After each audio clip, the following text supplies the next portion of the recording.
ஒருமுறை விநாயக பெருமான் குளக்கரை ஓரம் அமைதியாக அமர்ந்து களிமண்ணால் ஒரு அழகான தாமரை மலரை செதுக்கிக் கொண்டிருந்தார்.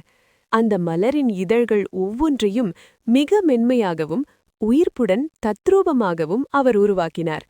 அப்போது அங்கு வந்த ஒரு அசுரன் விநாயகரை பார்த்து ஏளனமாக சிரித்து, "விநாயகரே, இந்த சாதாரண பூவா உமது திறமை?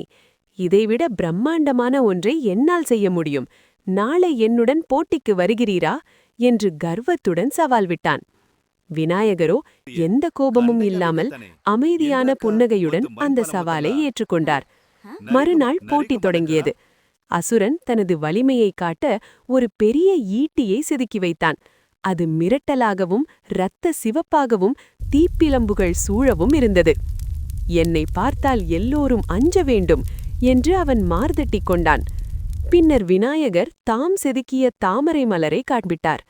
ஆனால் அந்த தாமரையின் நடுவே ஒரு சின்னஞ்சிறு குழந்தை உறங்குவது போன்ற பேரமைதியை அவர் செதுக்கியிருந்தார். அந்த சிற்பத்திலிருந்து தெய்வீக ஒளியும் ஆழமான அமைதியும் வெளிப்பட்டது.